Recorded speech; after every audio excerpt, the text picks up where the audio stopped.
Good afternoon, everyone, and welcome. Sincerely thank you for taking the time to come out this afternoon and support community theatre and our artists. Just a few homecoming points here. I would kindly request you to please turn off all your cell phones or put them in silent mode so that you can enjoy the show. I'll wait while you all do that.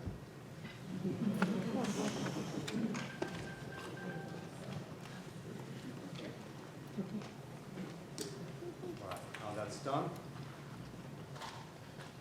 Please avoid flash photography if you can.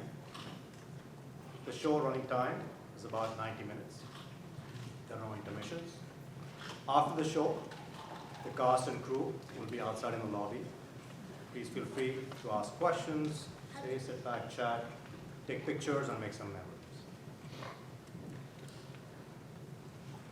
The British, they came, they conquered, they divided, and they ruled.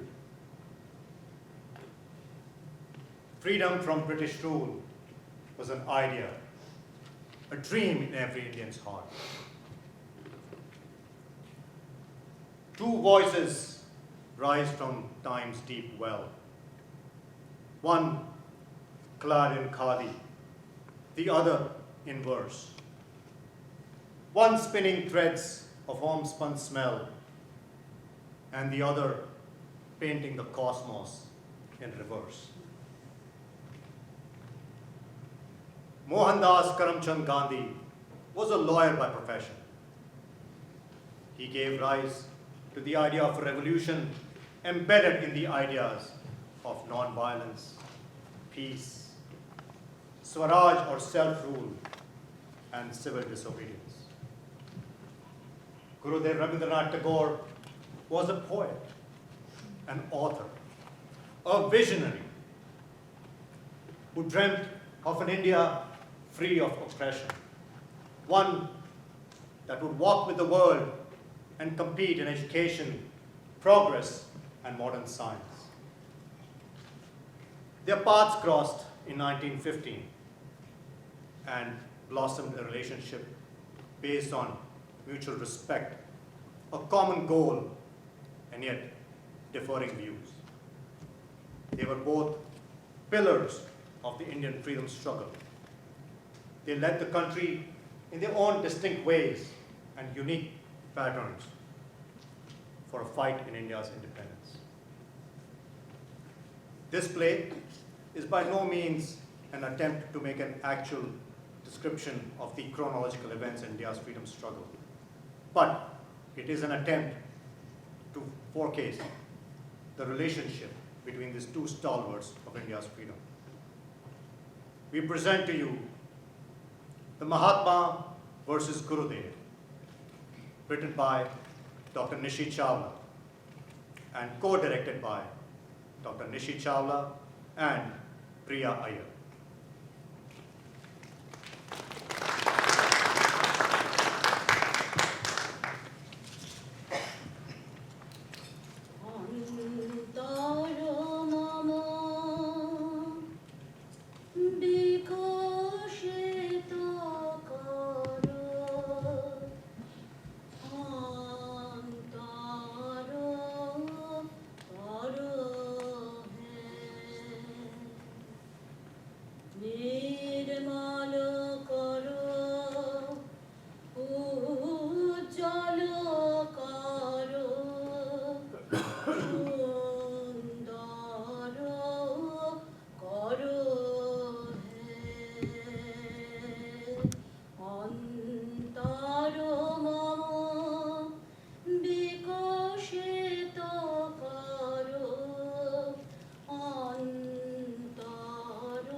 in the flesh.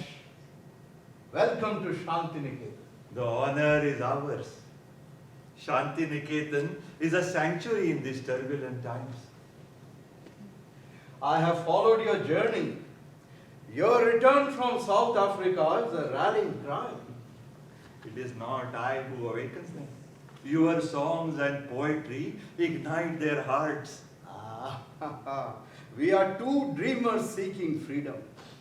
Though our paths differ, your spinning wheel humbles the hands, while I seek to unshackle the mind.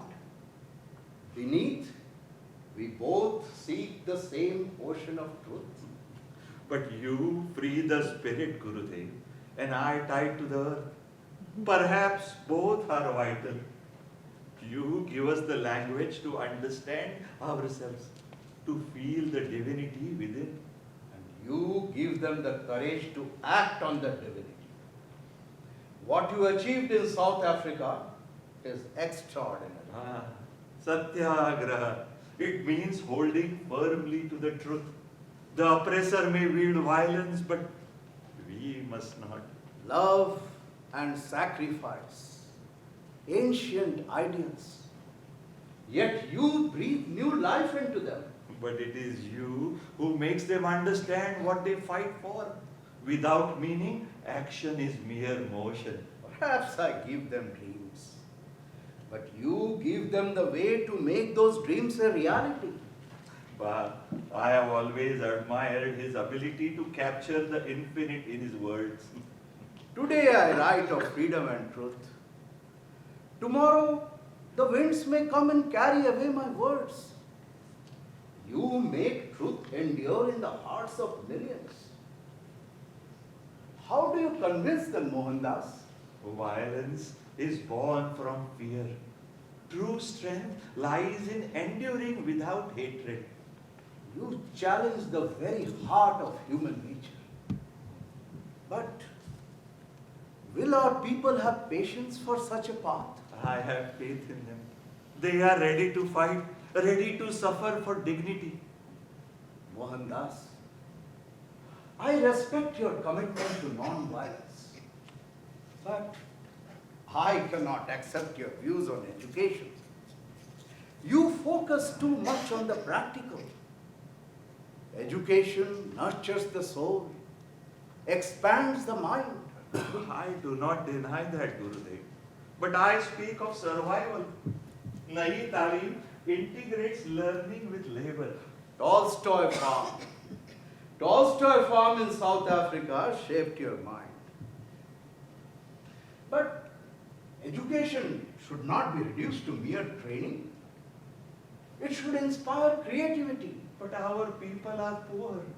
They cannot afford the luxury of art and poetry when their bellies are empty. Must education be only about survival? You bind them to the earth. And you wish to teach them to fly before they can stand. Education connects us to the divine, not the plow. I want them to be self-reliant. Without that, we will never be truly free. You seek a nation that spins its own cloth. What about a nation that writes its own poetry? Our education must serve a purpose. If we do not teach self-reliance, we will remain under someone's yoke. Perhaps we must agree to disagree. Yet our differences are but ripples on the surface. Indeed, Gurudev, indeed. Different paths, but one destination. বিধির বাঁধন কাটবে তুমি এমন শক্তিমান তুমি কি নিঃশক্তি থাকা করা তোমার হাতে এমন অভিমানবাদে এমনি অভিমান বিধির বাঁধন কাটবে তুমি এমন শক্তিমান তুমি কি In 1918, Gandhi gave India a new a vision of self-reliance, a vision forged in the hum of the charkha. We toil under the sun, Yet we wear the cloth of those who do not know our pain. But what choice do we have, Babu? Their cloth is cheaper, and we are forced to buy.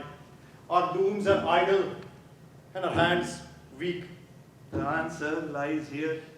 This humble wheel is not just a tool. It is the thread that will bind us together. The British cloth soaked in the sweat of our people must be rejected. Gandhi called for the boycott of British goods. The people of India must choose, remain shackled or reclaim their identity. Their cloth must be rejected. Will you stand with me? Will you choose the charkha over the chains? To challenge British rule, Gandhi urged the people to boycott foreign goods and embrace their own resources. Brothers and sisters, do you know why we suffer? We have handed our dignity to those who seek to break us. They sell us what we can make with our own hands. Gandhi's call was clear. Reject the foreign, embrace the homegrown. But was the charkha a mere symbol? Or was this a revolution? With every threat you break their hold on us, we will no longer pay for our own enslavement. Gandhi's words were spreading like wildfire. The charkha was not just a tool, it was a revolution. This wheel will give us back our power, our pride, our future. Will you stand with me? Will you choose the charkha over the chains? The British knew it was that man again, Gandhi. He was turning India against the empire. They knew they had to crush this or they would lose India. This is not just a boycott. This is the rebirth of India. Every thread you spin is an act of rebellion. The charkha will breathe new life into our villages. Gandhi believed that by spinning their own cloth, millions of Indians could find work, break free from poverty, and reclaim their pride. This is not just a boycott. This is the rebirth of India. Every thread you spin is an act of rebellion. Friends, the charkha is not just a tool. It is a symbol of freedom. Every thread spun is resistance. Let us spin our own destiny. Let us burn the cloth of the oppressors and weave our freedom. The charkha. Gandhi aimed to connect the hearts of the nation, inspiring hope and resilience. We must weave our own destiny. The charkha will empower villages and revive our economy. Yet, the wheel does more than spin thread. It spins a revolution. It calls upon the hands of the masses to reclaim their dignity and self-reliance. Let us take pride in our heritage. Let us reclaim our identity one spin at a time. The spinning wheel, humble in its appearance, transforms into a weapon of defiance. It empowers the powerless, spreading hope into a nation yearning to break free. With every turn of this wheel, we turn away from dependence, humiliation and fear. This is the path to freedom. This is Swadeshi. And so began the Swadeshi movement, a testament to India's spirit.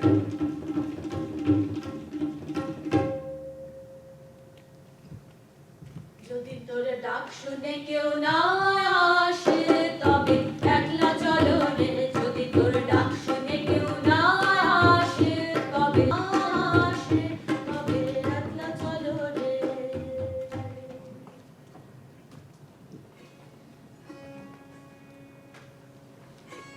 Mohandas, your presence reignites my soul. I was so happy when you visited us some years ago. The beauty of Shantiniketan draws me here as much as your words do, Gurudev. This place reminds me of what we could be if we seek truth within ourselves. Even nature conspires to give us peace. Silence often holds our answers. Indeed, Gurudev, indeed. In this garden, I reflect on our shared journey. It brings clarity amid the noise of our times. Freedom is like this garden, requiring patience and respect for each bloom. But Mohandas, how do we tend to this garden during our struggle? Through collective action. When our people unite, they become a force that cannot be ignored. Yet in that collective, I fear the individual spirit may get lost. Each person is a unique song. Doesn't one artist inspire the many? Yes, but we cannot have unity. We cannot have chaos. Chaos can be a seed of creativity. Mohandas, I'm troubled by your call to burn foreign cloth. Such anger can blind us. I ask our people to reject the British stranglehold. If fire is the path to freedom, we must let it burn. Our people need light to guide them, not flames. But we cannot wait any longer. Half measures will make us cease to exist in any real sense. You speak of action as a hammer to break chains. What if in your fury you fracture the soul of this country? But a soul cannot stand if body is starving, people enslaved. A body without a soul is a mere puppet. You seek freedom in fabric, in spinning yarn.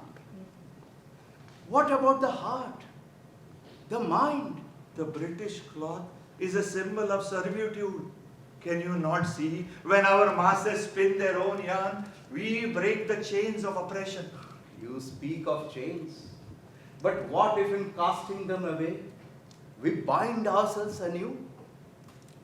If we cut ourselves from knowledge, how will we grow? We cannot grow unless we free ourselves from the poison that chokes us. Can you not see? When our masses spin their own yarns, we break the chains of oppression. And what of the spirit? You weave a future, but is it not an echo of the past? Will the world wait as we retreat and history sweeps over us? I do not call for isolation, Gurudev. I call for self-reliance. What do we gain if we have our minds but lose our lives? But does self-reliance alone not make us lose sight of the higher truth? Is inner freedom not more important than outer resistance? Self-reliance is not isolation, Gurudev, but empowerment. I fear Swadeshi will fuel a narrow nationalism that will lead to division rather than unity. You respect my intentions, Gurudev, but fear that nationalism may foster hostility instead of mutual understanding. Mohandas, you are a lawyer. You know how to analyze. And I see the beauty of your vision. A land of self-reliant souls. But at what cost? A necessary cost. If we are to walk free, we must cast off these chains. Are we not replacing one set of chains with another? If we close our hearts, how will we foster universal love? We must love our homeland before we can love the world. Swadeshi is a bridge to meet the world with pride. I fear the bridge will turn into a fortress. My students must seek wisdom beyond borders. Perhaps we are two paths leading to the same truth. I awaken love for our land while you seek love for all lands. Can these harmonize? Harmony is elusive, but worth seeking. I see freedom from outside in while you from inside out. Perhaps we must seek a middle ground, where earth and sky meet, where body and soul coexist. But what of those who cannot dream or read? Survival is their first need. Poetry and songs can follow. Mohandas, in your struggle for bread, don't starve the soul. We are minds and spirits, not mere bodies. যদি আলো না ধরে ওরে ওরে ও ভাগা আলো না ধরে যদি ঝড় বাদলে আধার রাতে দুয়ার দেয় ঘরে যদি ঝড় বাদলে আধার রাতে দুয়ার দেয় ঘরে তবে বজ্রা নলে আপন বুকের পাঁজর জ্বালিয়ে দিয়ে একলা জ্বালোরে যদি তোর ডাক শুনে কেউ না আসে তবে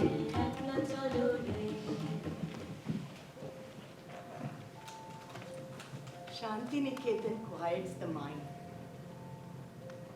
It feels like a different world here. Away from protests, struggles. The children, they laugh, they sing, they learn. Perhaps this is freedom for them. But for me, Peace comes from within, Ba. Shanti Niketan merely reflects it. Tagore's ashram mirrors what we carry in our own hearts. these young ones carry peace born of learning, not labor. Learning elevates. But does the character come from books alone? Freedom needs discipline, self-reliance, labor. Books and learning are like threads, Bapu. But without hands to weave them, the fabric is incomplete. Precisely. Body and mind must work in harmony. I must speak to the students about dignity of labor. The labor of hands and hearts, always in harmony for you, my friend. Gurudev, the mind soars, but the body, it must remain grounded. No freedom in flight if the earth crumbles beneath our feet. Yet, Mohandas, you seek the earth while I prefer the sky. Here we do not chain them to the ground, nor do we force them to seek heights. We just give them wings and let them choose where they wish to fly. But are they prepared? Without strength and discipline, they may fall at the slightest storm. Perhaps they will find strength in the fall itself. The heart's wisdom guides as much as the hands. Balance is essential.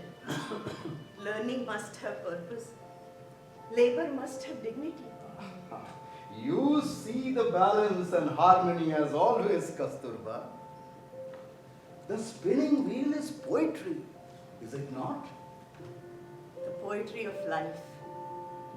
The simple rhythm of work. The hum of labor.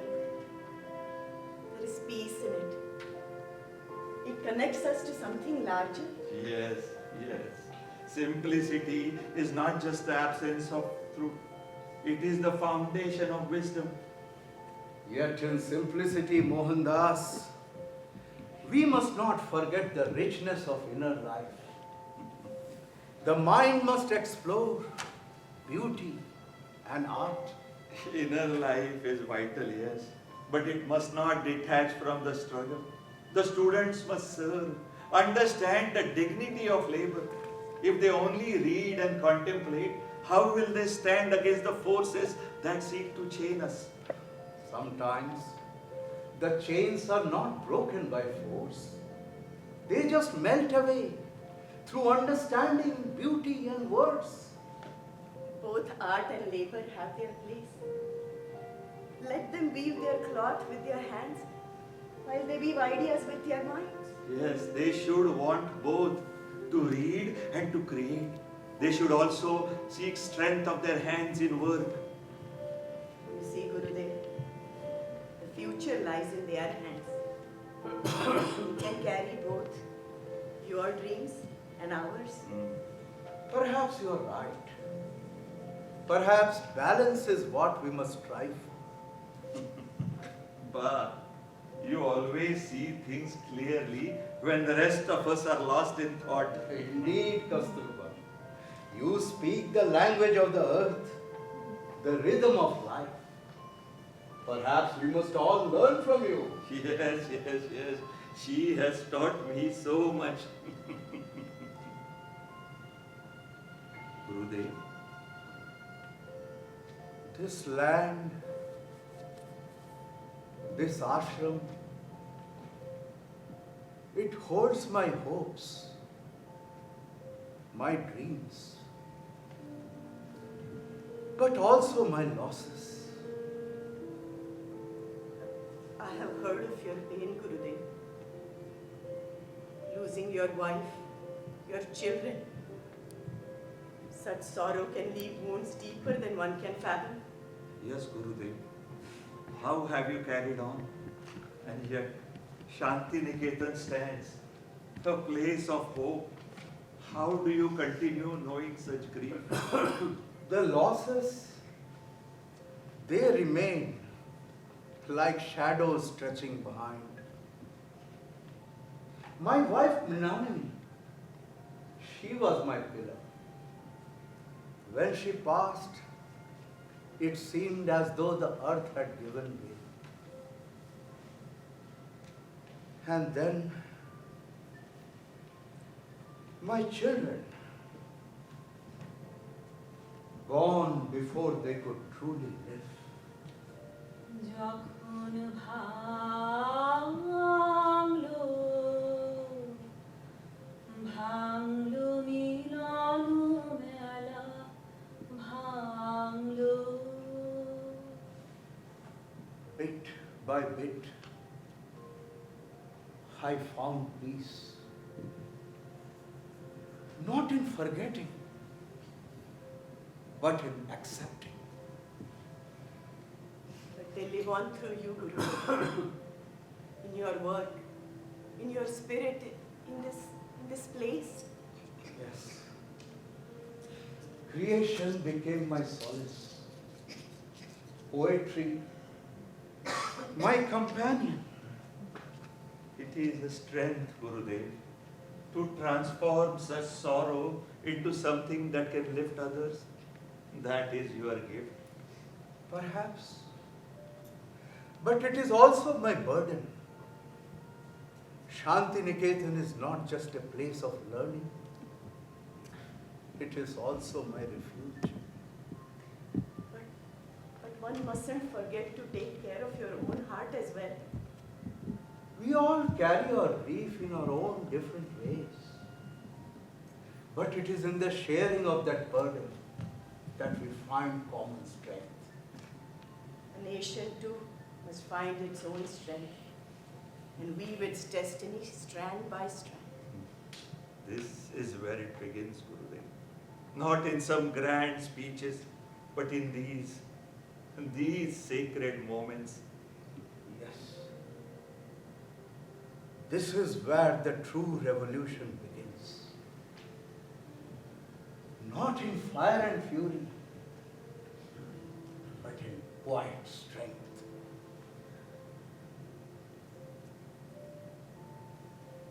দিনে দিনে কঠিন হলো কখন বুকের টান ভেবেছিলে ঝরবে না আর ঝরবে না আর আমার চোখের জল হঠাৎ দেখা পথের মাঝে কান্না তখন থামে না যে ভোলার তলে তলে ছিল অশ্রু জলের খেলা ভাঙলো ভাঙলো মিলন মেলা ভাঙলো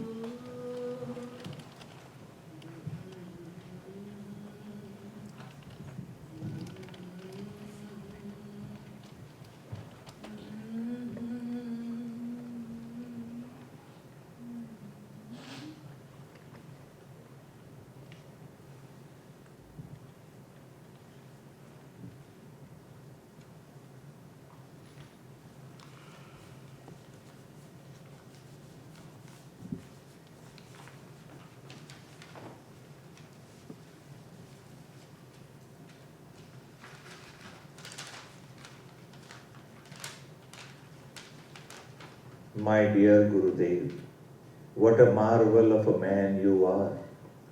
Your words bloom in the minds of those who read them. You possess a brilliance that can illuminate even the darkest corners of the human experience. Yet, As I ponder our differences, I find myself standing on the precipice of admiration and uncertainty. I respect your artistry, Gurudev. Your ability to capture the essence of life in your verses is a gift you possess. But I often wonder, can art alone bring about the transformation our country so desperately needs? You speak of beauty and harmony, but my heart is tethered to the cry of the oppressed. I cannot help but feel that Jala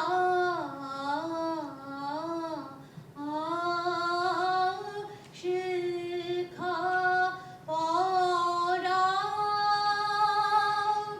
Pora Jyotirudika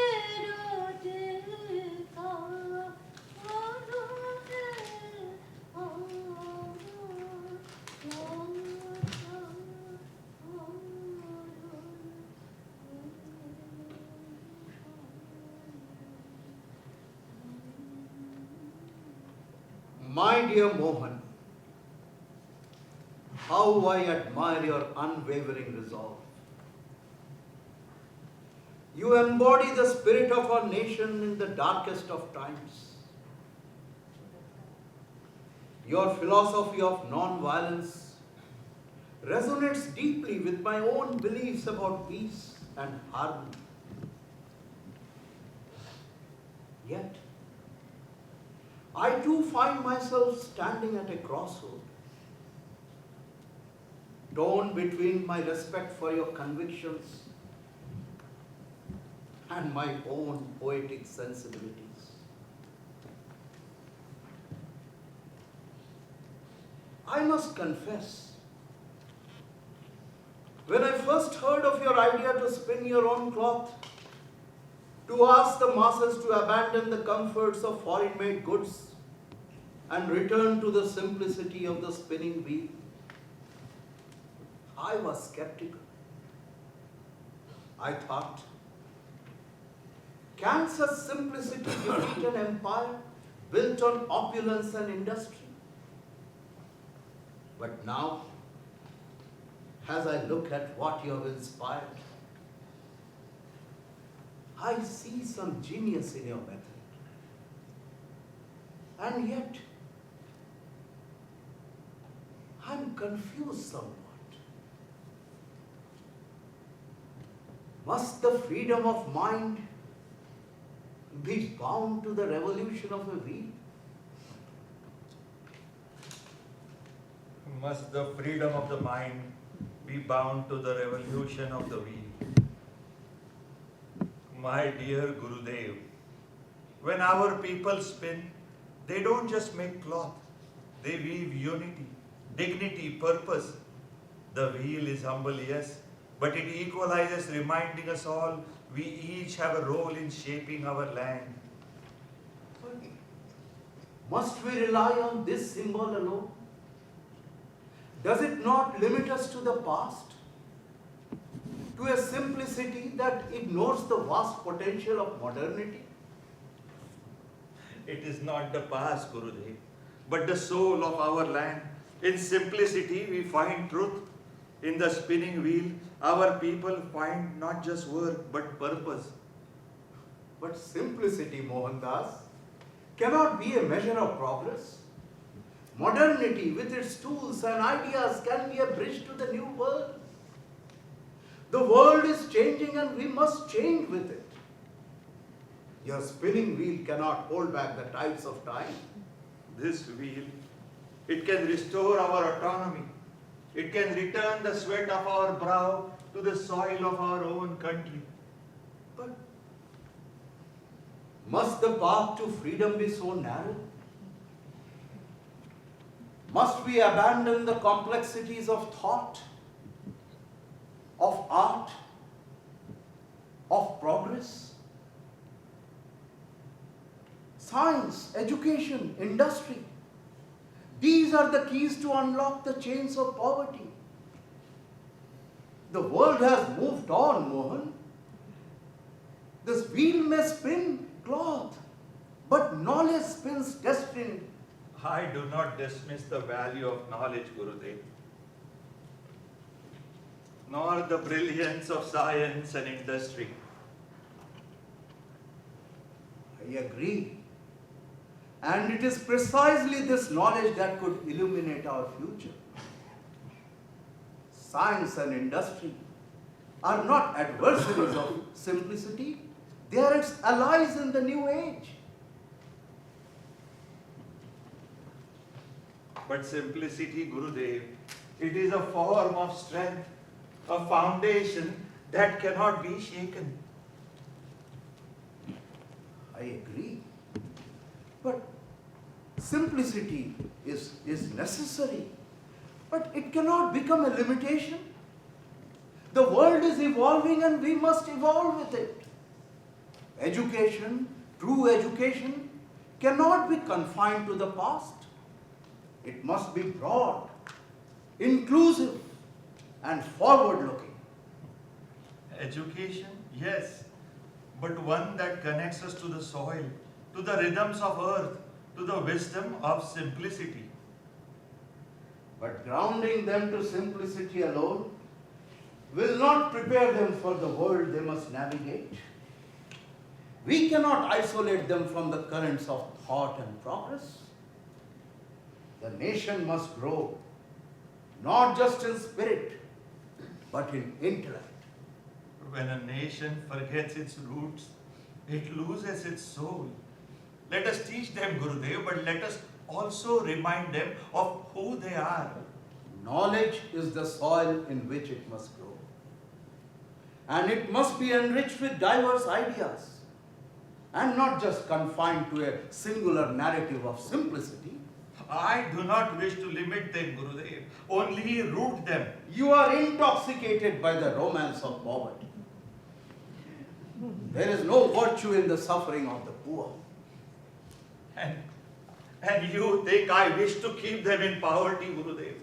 No, I want to free them from it. But freedom is found here in the sweat of our own labor. It is not poverty I seek, but empowerment. Empower them. Yes, but why not through science, through the arts? Our people are not mere laborers, Gandhi. They are thinkers, creators, dreamers. Let us not bind their potential to a single tool. Yes, Gurudev. Modernity and education are the keys to change. I am but a simple man with simple ideas.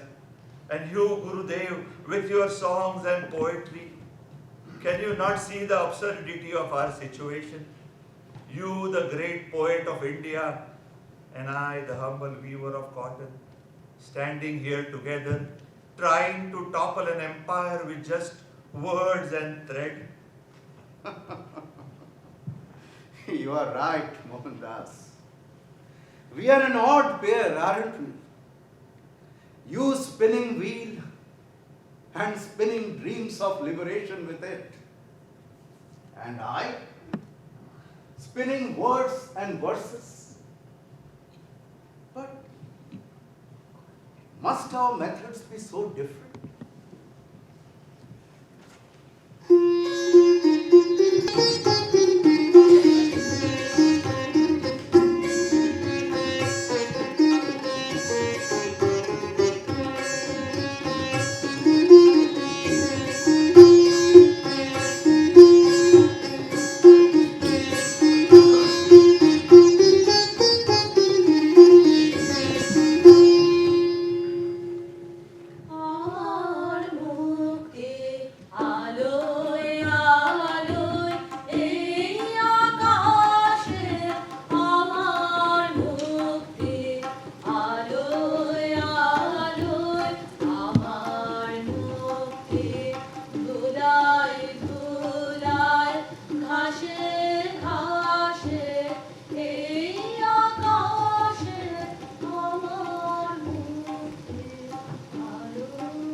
It's always pleasure to visit this place of serenity. The rain has a way of bringing peace. It feels as if the earth itself is washing away its burdens. Gurudev, I have been thinking, Mohandas, about the future of Shantiniketan. It must be more than a sanctuary for thought and art. But can a place like this survive in such turmoil? it must survive, Gurudev. When the world is in chaos, we need sanctuaries of soul more than ever. We need patriots like you. Patriots? Patriotism blinds as much as it inspires. When we glorify a nation, we risk losing sight of a higher truth. A land is not just a map, it is the soul of its people. When the fervor of patriotism grows too loud, we forget the gentle whispers of humanity. You speak of the dangers of fervor, Gurudev. But is it not that very fervor that rouses a slumbering people? Should we not reclaim what is ours?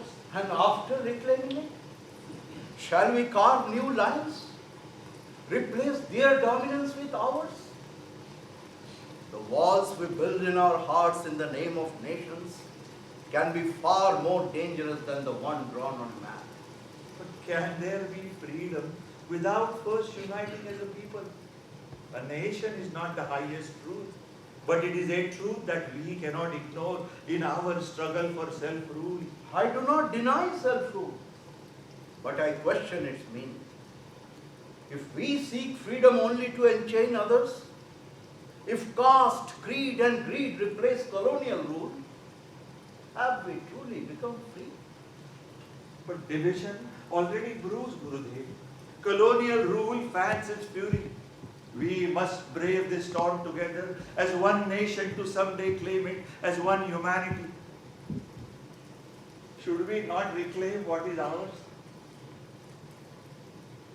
Freedom cannot be confined to borders. If we shrink the vastness of human spirit to the narrow idea of a nation, we risk building cages. A cage it may seem, but to a bird fleeing an arrow, even the cage offers safety.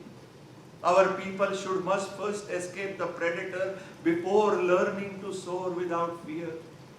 Gurudev, this land is mother to us all. Should we not defend her? Defend her. Yes. Love her. But even a mother does not demand her children isolate themselves from the rest of the world. A true patriot tends to the garden of the soul. But what of those who are not yet ready for your ideas of patriotism? Patriotism is like fire that warms the heart when small, but burns the house if unchecked. Nations drunk on greatness have reduced this world to ashes. Perhaps your vision is too vast for a people still learning to walk. The world you speak of without borders, where humanity triumphs over division, how shall we reach it without first reclaiming our feet, our land, our dignity? Not through borders, but through bridges. This earth belongs to no one and everyone. When nationalism becomes an idol, it demands sacrifices too large. Reason, compassion, truth. I see those dangers. But the charkha, it spins for all, not just for the Hindu, the Muslim or the Christian. It is a symbol of unity, not exclusion. Can we not shape our patriotism into a force that binds rather than breaks? Unity imposed by a flag can be very brittle. Your Swadeshi slogans spread more anger than love. The world is one family, and we must not see ourselves as separate. Your words, they echo Upanishads, Gurudev. Vasudhaiva Kutumbakam. The world is one family. But our family here is starving. How can we feed the world's soul when our own is withering? I do not reject the world, Gurudev. I ask that our country first stand tall to greet it with dignity. And I ask, when does a country truly stand tall? When she brandishes her sovereignty, or when she embodies compassion and knowledge? India's spirit cannot be confined to walls of temples and mosques and identity and pride. Perhaps our paths diverge here. Patriotism is not my destination, but a bridge to equality and peace. To me, India is like the Ganga, flowing strong, rooted in her source but reaching the ocean. And yet, even the vast ocean begins with a drop. Gurudev, let us build this country together. India for her people, and then India for the world.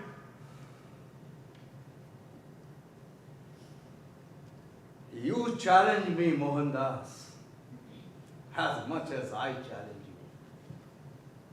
And yet in our differences, I see the same love for this nation, same devotion to its people. Your ability to rally the masses, to inspire the hearts of millions, is a gift one cannot deny. Your quiet strength brings forth a revolution unlike any other.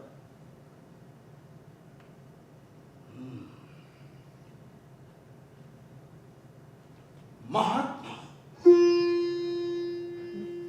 great soul. Yes, that is what you have become, Mohandas. Not just for your sacrifices, but for your belief in humanity. Gurudev, I am no great soul. I am merely a servant to our people, to truth. It is you who has the vision, the words to inspire. Yet it is your deeds, your relentless pursuit of truth that can ignite the flames of this nation. I may give them words, but you give those words a life, Mahatma. I follow the truth, the path that leads me. If I am a Mahatma, it is because of the lessons I have learned from you and others like you. Those who understand the soul of our country. Mahatma, you may not accept this title, but it is yours nonetheless. For that is what you have become to the people of this nation, whether you wish it or not. A great soul indeed. My Mahatma.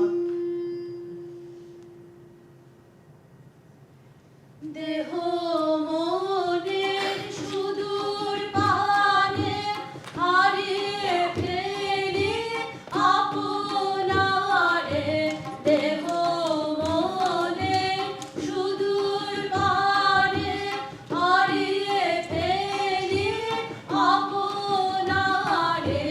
গানের সুরে আমার মুখে।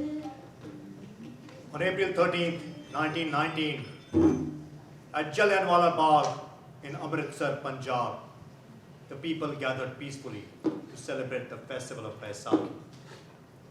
But it was on this fateful day that the calm was shattered by the bullets rained upon them by the ruthless rulers, killing innocent men, women, and children. It was on this day that Gurudev Tagore returned his knighthood to the British as an act of protest.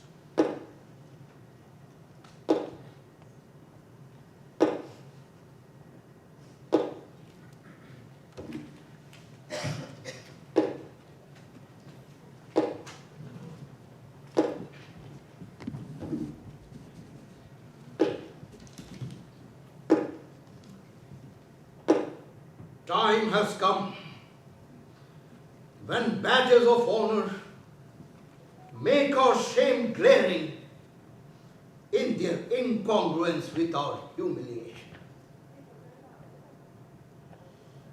Worse, only worse. Is that all I can give them? So much blood. And we can do nothing but protest in silence. Civil disobedience. When they have no humanity left to hear it. The disproportionate severity of punishment inflicted upon the unfortunate souls of Punjab has, to my mind, completely destroyed our mutual trust and respect. Trust? No. I will not trust them anymore. I cannot hold on to this insult. Insult. No, they think it is power. What you do, Gurudev, returning this honor is courageous, but it will not break their hold. Then what will? If not this, then what, Mahatma? More deaths? More massacres? Should we allow their guns to speak louder than our voices? No, not more deaths, not more blood, but not violence either. You know that well as I do. We must resist in a way they cannot fight back. We must show them that we will not be broken by their hatred. And that is why Satyagraha must be our answer. And what has your Satyagraha given us thus far? Pain? Imprisonment? Death? You speak to these people, these innocent souls, and you ask them to sacrifice themselves. You ask them to stand in front of bullets and not retaliate. But Mahatma, at the end, it is we who have become the sacrifice. And I will sacrifice myself 1,000 times if it means our people will stand united. Our strength is not in what we take, Gurudev. It is in what we refuse to give it to.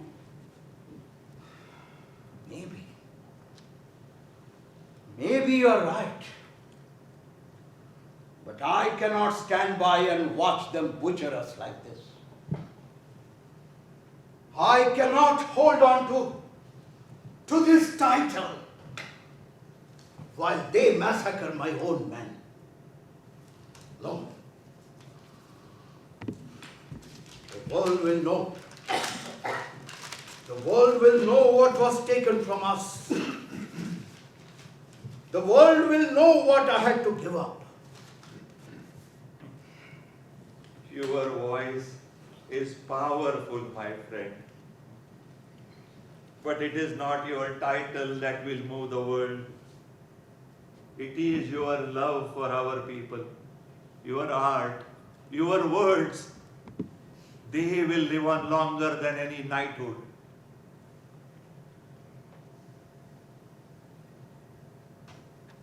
Where the mind is without fear and the head is held high, where knowledge is free and the world has not been broken into narrow fragments by narrow domestic walls. এরে পড়তে গেলে লাগে ওই দিকে যে মন পড়ে রয় মন লাগে না কাজে মনিহার আমায় নাহি সাজে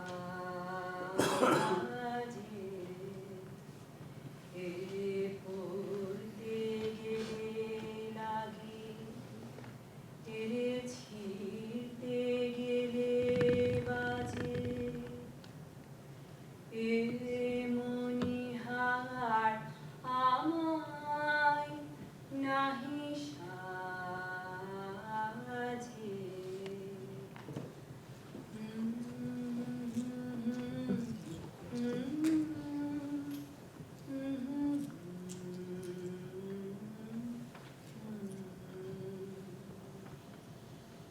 वैष्णव जन तो तेरे काहे जे पीर पड़ाई जाने रे वैष्णव जन तो तेरे काहे जे पीर पड़ाई जाने रे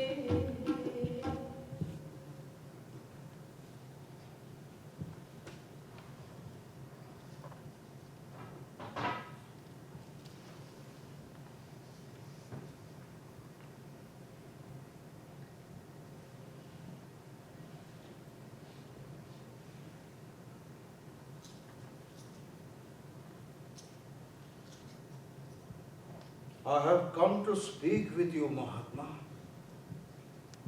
Though I wonder if my words will disrupt your prayers.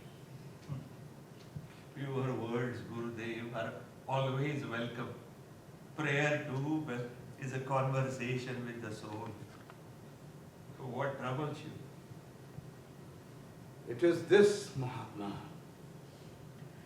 This ever-deepening reliance on religious symbols and rituals in our national struggle. You speak of freedom for all, yet your rhetoric is so deeply intertwined with religion that I fear it divides as much as it unites. And you fear that religion, my religion, will divide us? Religion is the soul of India, Gurudev. My religion is not narrow or exclusive. It embraces all faiths just as it embraces all beings. I have always believed true spirituality transcends any one religion. I fight for an India where all faiths coexist, where all are free to worship or not worship as they please. Do you think I fight for Hindu India alone? Religion as it is practiced today is the cause for division, of bloodshed, of intolerance. We must seek a higher truth, one that is not confined to temples and mosques. My Hinduism is not about temple rituals or idol worship. It is about service, about non-violence, about seeing God in every living being. If our religion has caused bloodshed, it is because we have misunderstood it. And what happens when devotion turns into zealotry? When the line between faith and fanaticism gets blurred? I feel that when our people lose their connection to the divine, that leads to fanaticism and zealotry. Without religion, where will they find their strength? Where will they find their moral compass? But divine Mahatma is not in the gods we worship. It is in the hearts we reach out to. India does not need more hymns, more prayers. We need enlightenment. We need education.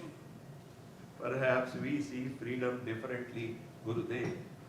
To me, freedom without faith is like a body without soul.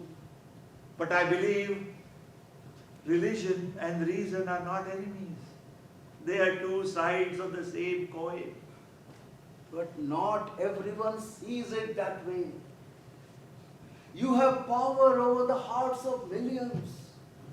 And with that power comes great responsibility. Not everyone understands the subtlety of your messages. You have no control over how your words are interpreted. Just be careful. Perhaps you are right. I cannot control hearts of men. I can only offer them my truth, my faith. But I cannot abandon my faith. Without it, I would be lost. I am a simple man driven by faith. Gurudev, I believe our paths are not so different. We both seek the same thing, a country free from oppression. Yes. Yes, you are right. We both seek the same horizon. And yet, our differences only enrich the journey. But I am always going to raise my voice, as I always have, not out of opposition, but out of love. And I will listen, as I always have, for your words, Gurudev, are the voice of India's soul, and I carry them with me always.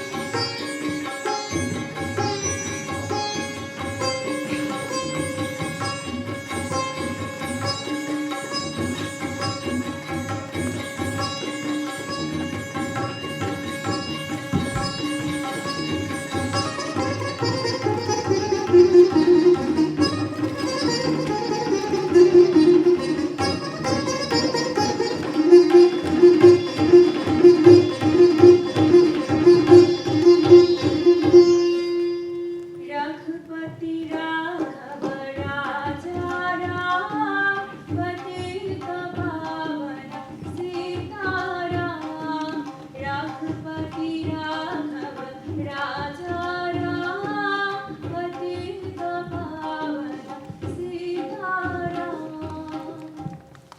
I stand before you today, not as a Hindu, not as a man of any single faith, but as a servant of India. I hear the rising winds of anger between our communities. I ask you, what is religion if it teaches us to hate? What is faith if it blinds us to our own humanity? But Mahatma, how can we live in peace with those who have harmed us? Every day we see reports of riots and attacks. They do not see us as brothers. They see us as enemies. I understand your pain, my son. But tell me, if you strike back with anger, will that heal the wound, or will it only deepen the divide? Violence begets violence.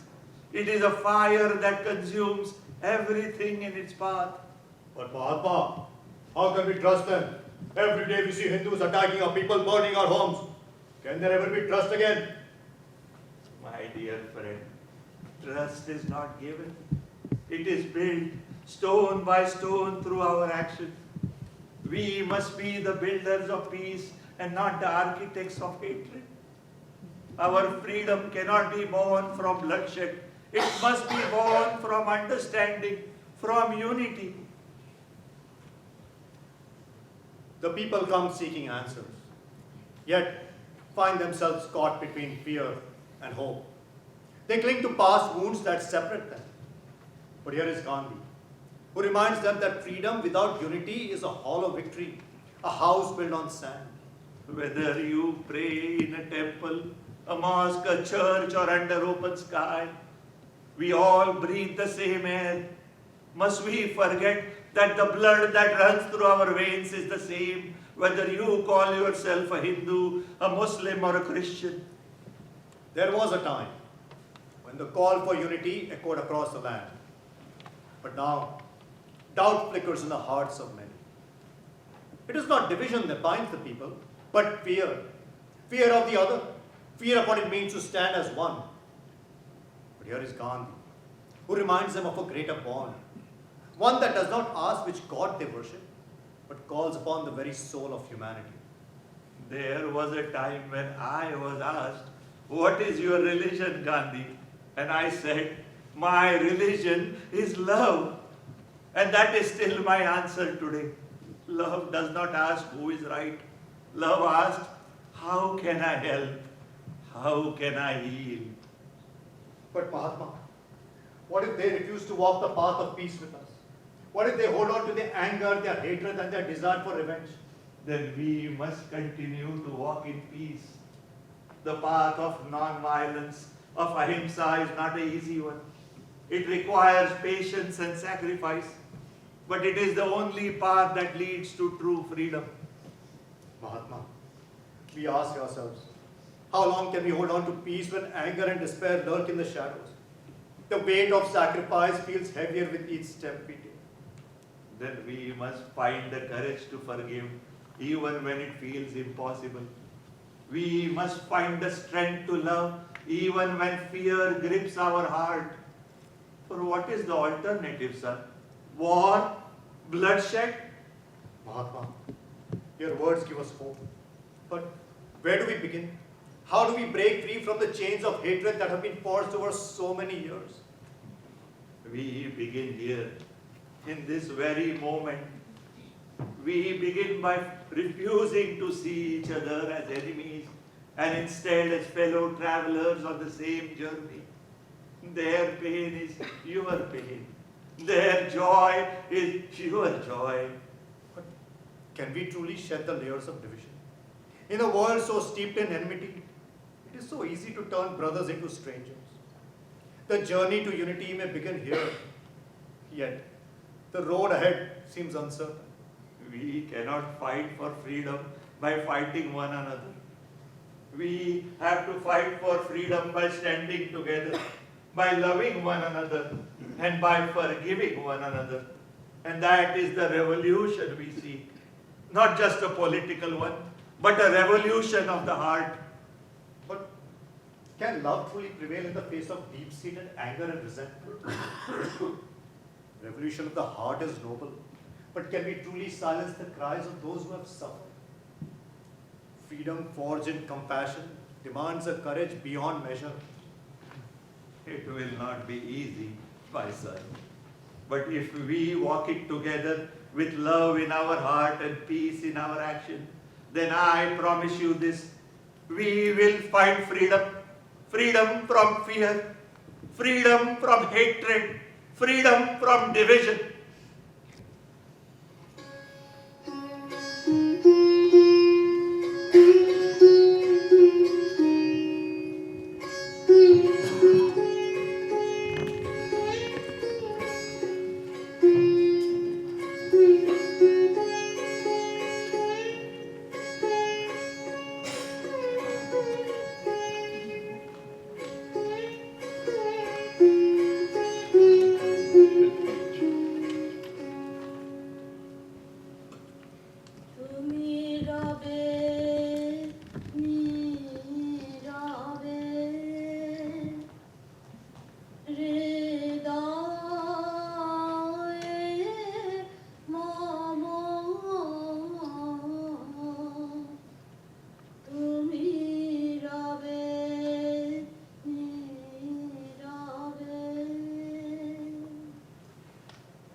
forgot this place.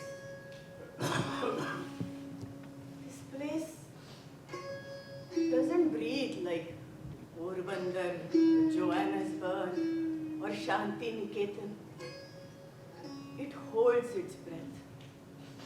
Maybe it waits, just like I do, waiting for the sound of new footsteps, for people to walk these lands with softer feet.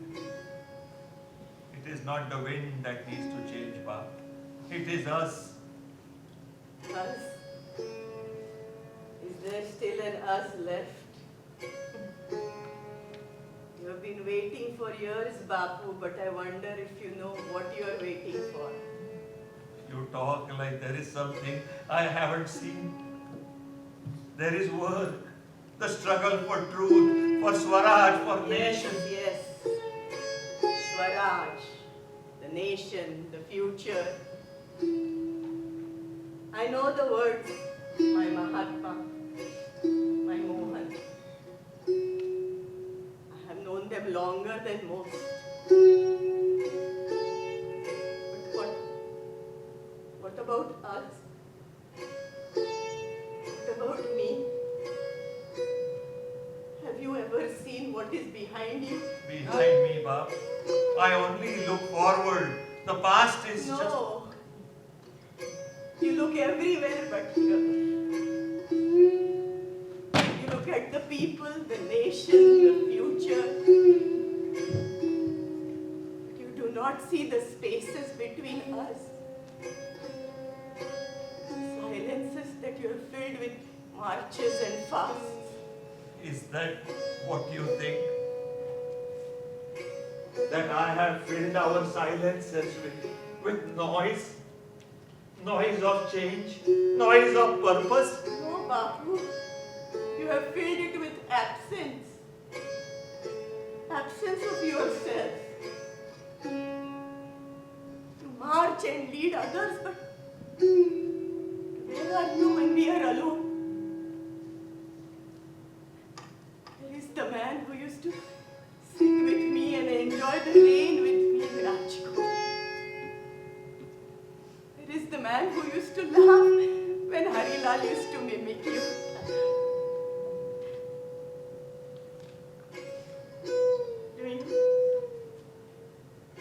Do you remember these letters? These letters you wrote from South Africa. Talking of change, non-violence, future that didn't yet exist. Where were the words about us? Where were the words for me? These letters were not just for you, Bab. They were for everyone. They were part of something bigger. You knew what I was fighting for. You knew I wasn't just your husband, that I had a greater purpose. But I was still your wife. I am still your wife. The world may call you Mahatma. I call you Mohan.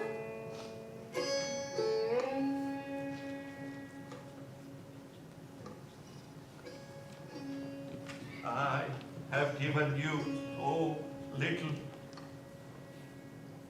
It is not how much you have given me. It is what you have forgotten. You have forgotten that before all this, the khali, the marches, the fasts, it was just you and me. And there still is. Somewhere beneath all this cloth and ideas, there is still a man I married. I didn't forget, Papa. I buried it. I had to make room for everything else. The burden of change is heavy, and I couldn't carry it all. Maybe that's why I have been carrying you. You kept your promise to the Charkha, to the people. But what about the promises we made to each other? The Charkha is not just a symbol, Ma. It is the revolution. But revolution begins at home. Isn't that what you've always said? be the change. But you forgot that you are changing too. You're not just leading a nation, Bapu. You're still learning to lead a life.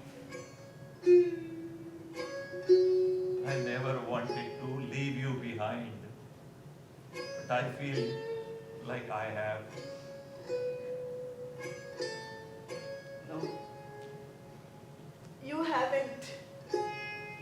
Not completely. You need to start seeing me, Bapu. Just like you see India. I'm fighting a battle too. A battle for us. I did not ask you to fight, but I thought I was protecting you from it. I did not need protection, Bapu. I needed partnership. That is something you still owe me. Then let us begin again, Baba. Here, now. Let us. It's never too late. But this time, Mohan, let's walk together. Let us, Baba.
You have brought the storm with you, Mahatma. It follows you wherever you go these days. Is this one of nature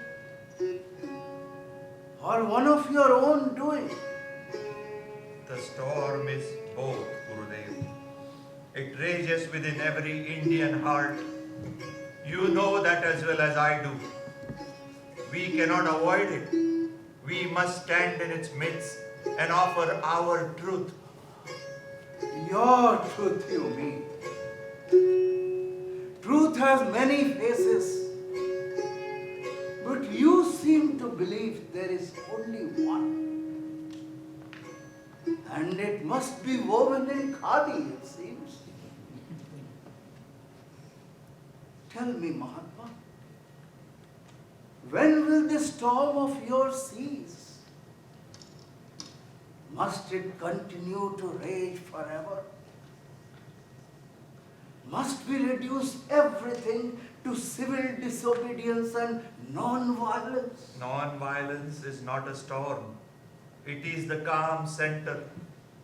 It is the only way we can resist without becoming what we despise. You speak as if non-violence can solve all the ills of the world. Tell me, Mahatma, do you truly believe that your methods alone can free us from the tyranny in our own society? I believe in the soul of this country. I believe that the soul can be purified through suffering, that our people will rise above their base instinct when they are given a choice of love over hate. The truth, Mahatma, is that millions of people are suffering because they feel crushed under the weight of your impractical burdens. Your path demands too much suffering. Must the millions who are already broken by poverty, be broken once again by your calls for endless fasts and great sacrifices? I ask for nothing that I do not demand of myself, Gurudev.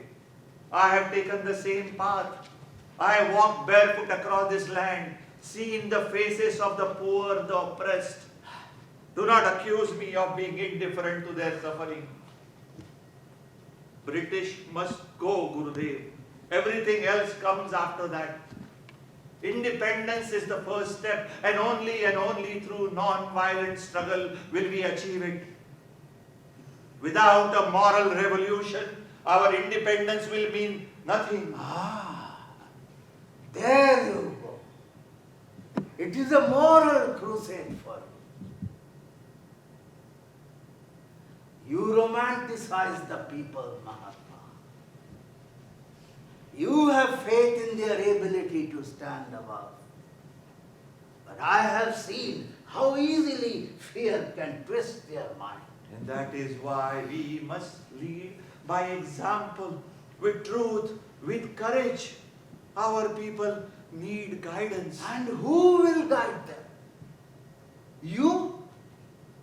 You think you are the only one with all the answers?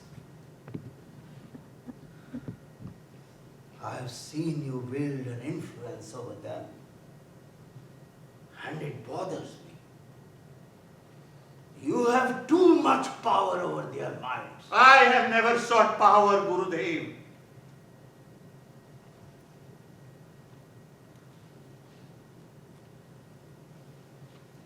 I have only sought to serve, to give them the tools to liberate themselves, to free them from that path that drives men to exploit each other. There are many paths to freedom, Mahatma. And it bothers me that you have settled on that single one. You see things in black and white. British versus Indian. Violence versus non-violence. The world is full of colors, shades of grey. And it is in those shades that we must learn how to live, to create, and to grow. Perhaps you are right. But I cannot waver from my path, not now. I do not ask you to waver. I just asked you to open your heart to other truths. Your path is noble, but it is not the only one. There are many paths, many ways to serve the people, many ways to lift them up. I fear that people need something simple, something that they can grasp. My message must be clear, or they will lose their way. Then give them clarity. Yes, but do not give them absolutes. Absolutes are the tools of tyrants, not liberators. You have reduced the vast and varied soul of India to a single thread of cotton.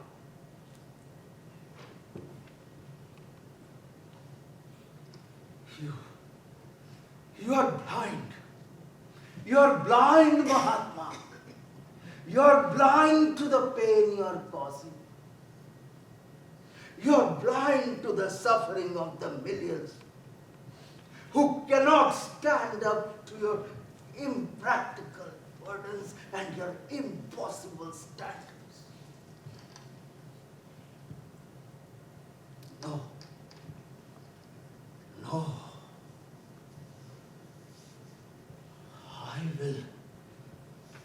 I will not nation into the past. And I will not let you drag this nation into the future that enslaves it all over again.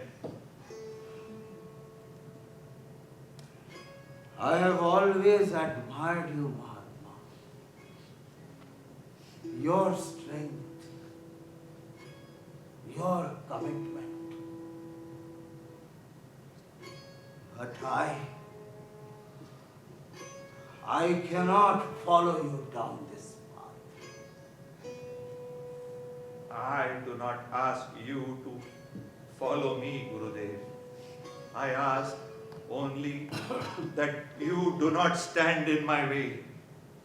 Stand in your way? No one can stand in your way, Mahatma. Not even the people you claim to fight for. People will decide for themselves. I have faith in them. India's soul is too vast, too complex for either of us to claim it as our own. And perhaps in the end, neither of us will get it right. Perhaps. But I must follow my path wherever it leads. Even if it means walking alone.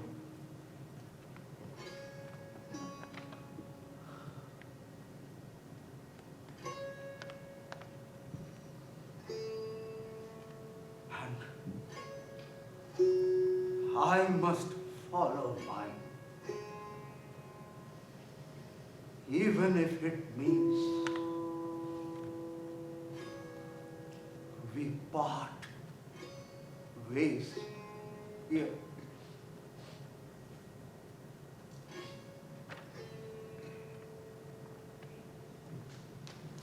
যুক্ত করো হে সবার সঙ্গে, মুক্ত করো হে বন্ধ, সঞ্চার করো সকল কর্মে, শান্ত তোমার ছন্দ, চরণ পথে মম চিত নিষ্পন্দিত করো হে, চরণ পথে মম চিত নিষ্পন্দিত করো হে, নন্দিত করো, নন্দিত করো, নন্দিত করো হে।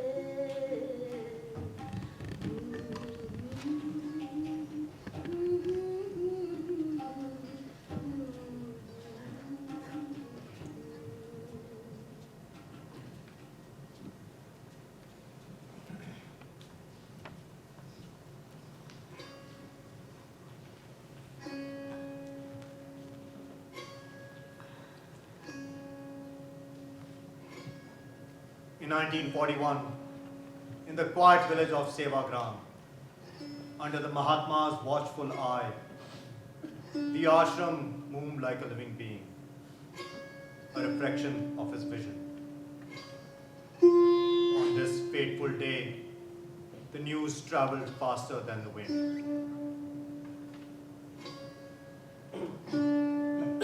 Bapu,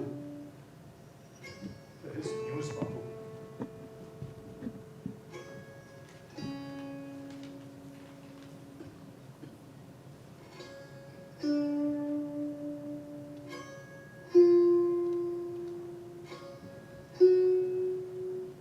Gurudev is no more.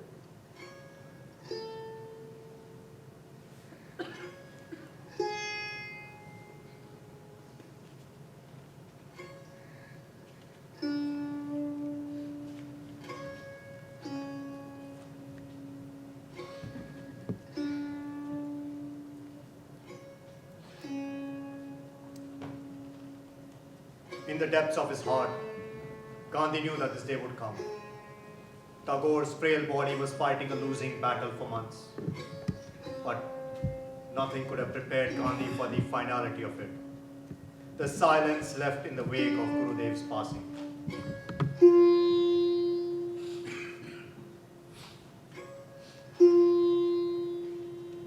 What is it, Bapu?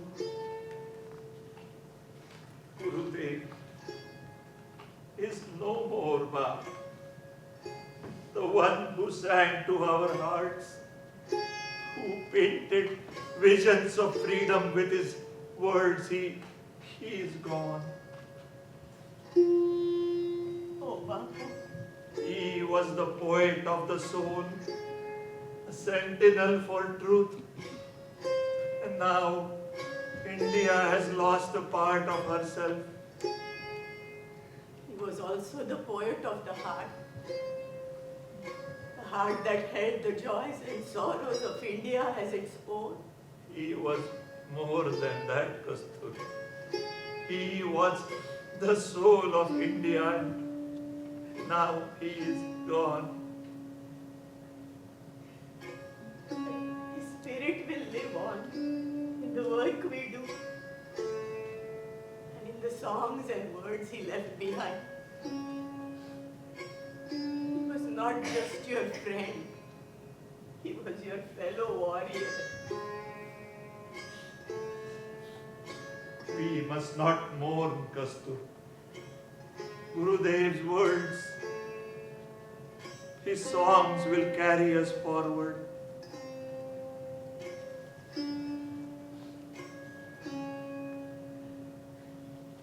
Gurudev,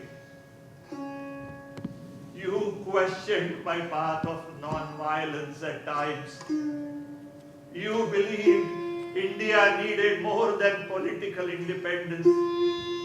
You asked me if my spinning wheel could weave the soul's freedom. Perhaps you were right in ways I did not always see. But I have always walked with you, even when our feet took different steps. He would want us to continue, wouldn't he, Bapu? Yes, he would, and we shall, for truth, for peace. Gurudev, your light will never fade from our hearts.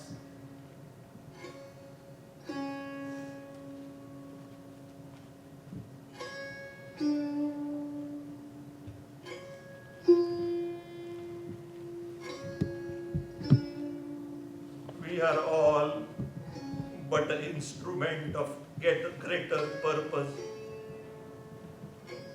Our time will pass, but the work must continue.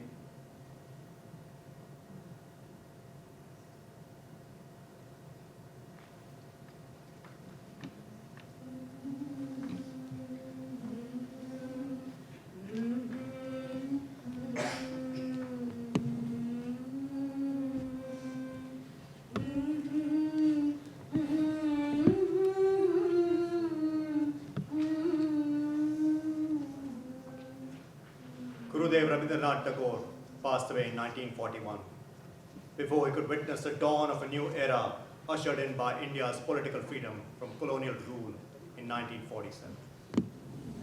Mahatma Gandhi was assassinated in 1948 at a prayer meeting where he preached peace and non-violence. Both Mahatma Gandhi and Gurudev Tagore left behind legacies that continue to inspire many for generations. Their ideas and conversations still hold true in our current times, whenever and wherever freedom, education, and democracy are challenged.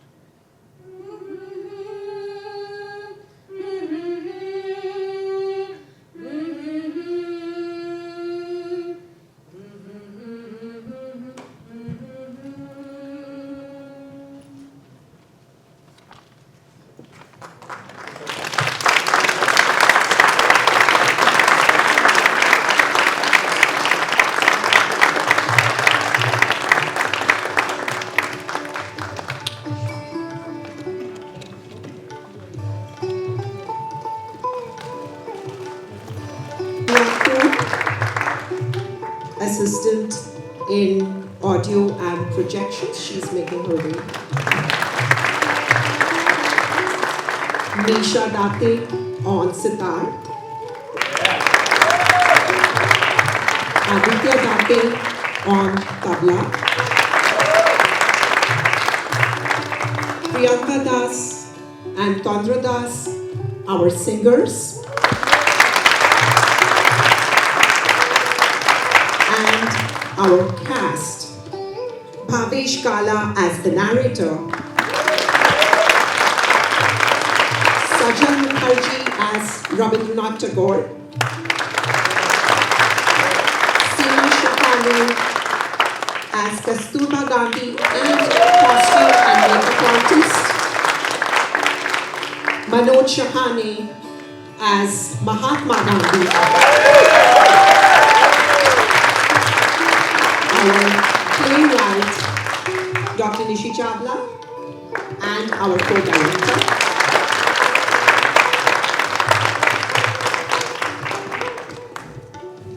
And I am the other co-director.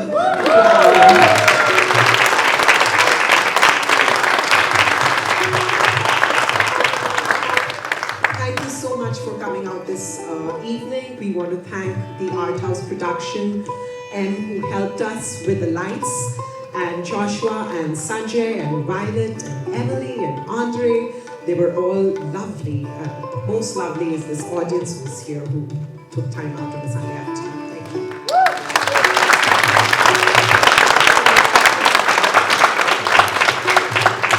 We will now proceed to the lobby and you could meet with the cast and crew there. Thank you.